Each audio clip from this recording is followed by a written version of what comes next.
మీ అన్నిట్లో pancreas damage అయిందా లేదా తెలుసుకోవడానికి అక్కడ చూడండి. సో ఇక్కడ చూస్తే బ్లూ కలర్ హార్డ్ గా ఉన్నట్టు, రెడ్ కలర్ ఏమో సాఫ్ట్ గా ఉన్నట్టు. సో ఈ ప్యాంక్రియాస్ అంతా ఇతను చెడిపోయింది ఇక్కడ.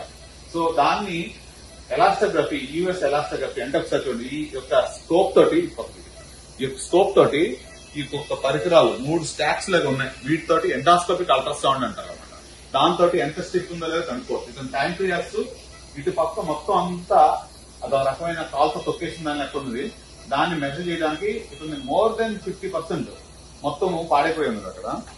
సో దాన్ని తెలుసుకోవడానికి ఎండాస్కోపిక్ అల్ట్రాసౌండ్ అంటారు. సో దీంట్లో మీకు ఎండాస్కోపీ కూడా పెడతాను. దీంట్లో ఎండాస్కోపీ ఉంది, తర్వాత అటుపక్క ఇది కూడా వస్తుంది. దాని గురించి ఒక ఎండాస్కోపీ ప్లస్ అల్ట్రాసౌండ్ ప్లస్ మీకున్న లోపల ఉన్న ప్రాబ్లమ్స్. సిటీ స్కాన్ కంటే చాలా లేటెస్ట్ టెక్నాలజీ, ఎంఆర్ఐ కంటే ఇంకా లేటెస్ట్ టెక్నాలజీ. స్పెసిఫికలీ ఎర్లీగా ఉన్న ప్యాంక్రియాస్ ప్రాబ్లం కానీ, లివర్ ప్రాబ్లమ్స్ కానీ, గాల్ బ్లాడర్ ఇష్యూస్ కానీ అన్ని కనుక్కోవడానికి లేటెస్ట్ పద్ధతి ఎలాస్టోగ్రఫీ అంటారు దీన్ని, యూఎస్ ఎలాస్టోగ్రఫీ. Thank you.